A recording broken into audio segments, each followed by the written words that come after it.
So great to meet you all. I'm Amy Henauer. I'm the Director of Policy Matters Ohio.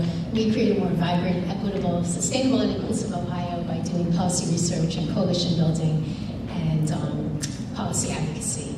And I love what I do. And I'm really, really grateful to you all for having me this morning. I think there's no better way to kick off a weekend than being on a panel with 3 people who disagree with me, talking to a room of maybe everybody who disagrees with me. I feel like it kicks off your weekend, right? So I appreciate you keeping me on my toes. But I really do want to start by saying that I deeply value what you all do. I have seen how much bringing jobs into communities and bringing outside jobs into communities really revitalizes communities. I live in Cleveland, as Michelle does, and I have really seen how many neighborhoods within Cleveland have been enriched by new development, and very, very grateful for it.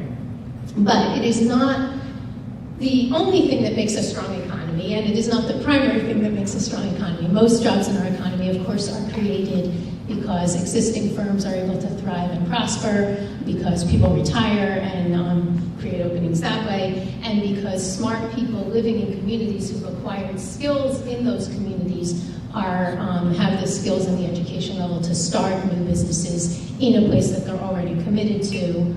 And because people who are well compensated and live in a place are able to spend money there. And then finally, and I know this is probably the wrong crowd to say this in, but because the public sector spends money and hires people. And that's how most jobs are created. And so it's really important that we think hard before we say that we want to structure our policy around the demands that are being made by an out-of-state entity who is sort of getting to communities to compete against each other to lower standards so that they can get the most out of the community. That we not structure all of our policies that affect people already living and working in a place around that set of concerns. That we do what we can to make that job easier, but that we also do what we can to make sure that people living in a place do well, because all of the ways of job creation that I just described kind of rely on investment in education, and they kind of rely on workers being adequately compensated. So what is so-called right to work? So-called right to work is a policy that requires unions to represent people while to represent people equally, while not requiring people to pay toward the expenses associated with having a union. And it enables people to enjoy all the benefits of a union without contributing anything to the cost of unionization. And so it has nothing to do with a right to work. You don't have the right to work in a so-called right to work state. And in fact, generally there's not lower unemployment or better job quality. In fact, often quite the opposite. But what it does do is drive down levels of unionization. I should mention one more point, is that if a non-member of a union who is not contributing to the cost of that union doesn't feel that the union represented them as adequately as it would have represented a member, they can sue the union for failure to represent them adequately. So that's just like another interesting detail about the policy. So in Wisconsin, when we switched from a free bargaining state or a less union hostile state to a so-called right to work state, and also made some changes in collective bargaining at the same time, similar to the changes that were pursued here, the level of unionization plunged from 15% to 8% over a very brief period.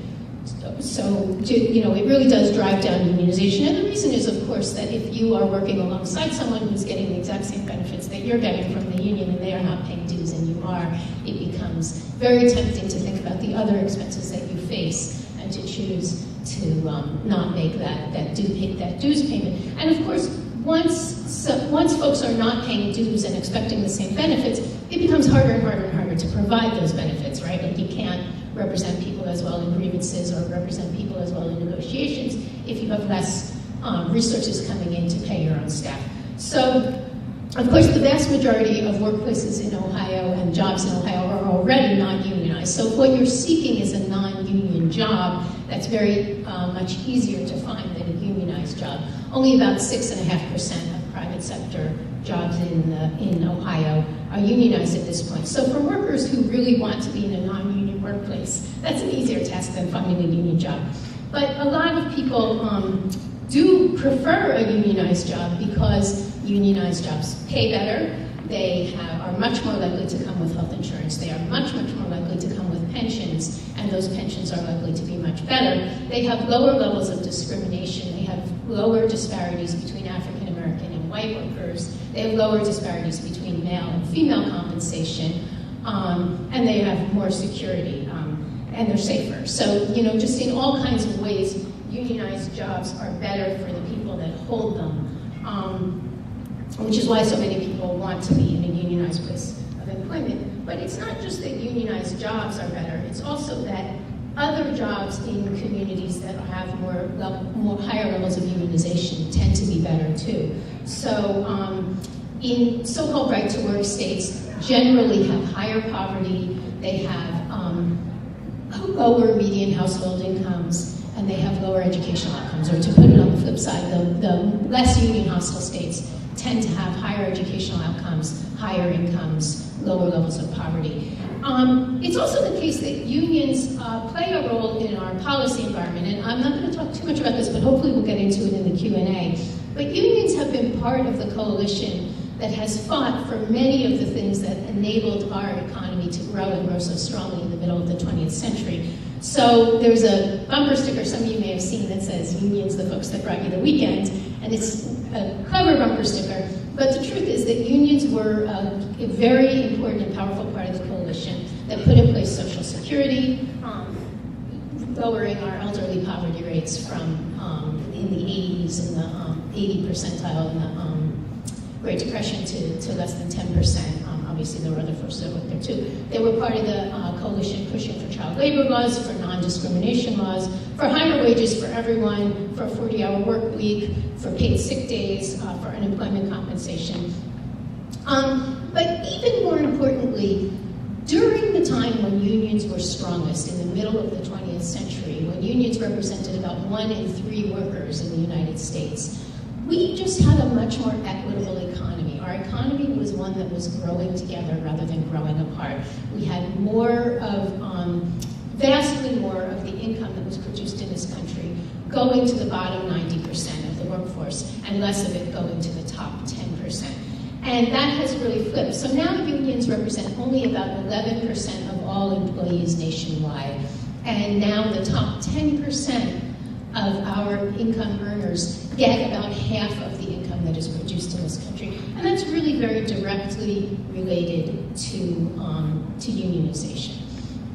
Now, the data, and interestingly, I mean, being a union member is actually associated with higher wages for one's children, which might initially seem surprising, except for the fact that union jobs are stable jobs. And so kids who grow up in unionized households are growing up in more stable homes with more stable incomes, and they're more likely to do well themselves when they become adults.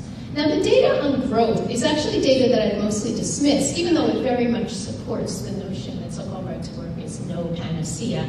But when something is less than 6.5% of the private sector jobs in your state, it's hard to argue that it's like the main factor driving growth.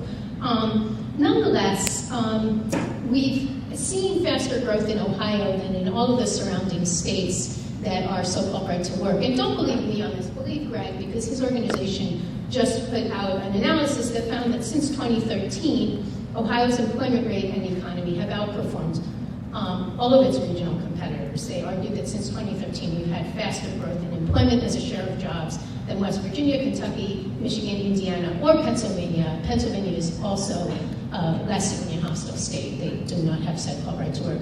Pennsylvania came in third. We came in first among those states. So, but if you don't want to look at the Buckeye Institute study, I'll just tell you, we looked at the most recent quarter, first quarter 2017, and found that the 25 fastest growing states, so expanding far beyond our own region, had the 25 fastest growing states had higher average levels of union membership than the 25 slowest growing states. So it's not the panacea that is presented as. Even if it does, it may in fact make some economic development deals easier, and I don't dispute that. I mean, I'm not going to talk to a room of site selection people and tell you, something that you feel you have to negotiate over that's problematic for you isn't a factor. But what I am telling you is it drives down incomes, it drives up poverty, and it it drives down education levels, and for that reason, it detracts from the economy. And we can look at the careful data, and I'm sure Greg will probably present some data too, but we also can just kind of back up and use our common sense, right? We've had about a 70-year experiment in so-called right-to-work states versus less union hostile states. That divide has historically been along the Mason-Dixon line. And so if you think that Arkansas, Mississippi, Alabama are generally better places to work than New York, Massachusetts, Minnesota, then there might not be much that I can tell you to convince you. But I think if you look at that dividing line, you see many, many factors that make those states less well-performing economically. Now, I'm not going to argue that that is all due to so-called right to work, but I am going to argue that so-called right to work has certainly not made Alabama, Mississippi, Arkansas faster growing than New York, California, Minnesota, Massachusetts. So the last thing that I want to say, I keep losing my spot on my watch, but I'll just stop here with saying this. Look, what do unions do? Unions unite workers across race, gender, sexual orientation, ethnicity, to say you have more in common with each other than you have with the owners that own this company. And you all want to come together to have an economy that works for everyone, and have an economy in which growth is largely shared, and in which prosperity is largely shared.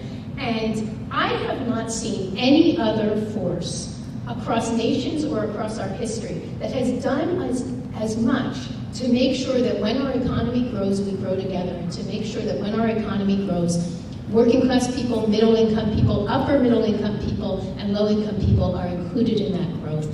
And right now, when I look at America, I think we could use a lot more of a force that brings us together across those divides to have an economy that works for everyone, rather than continuing to have forces that drive us apart.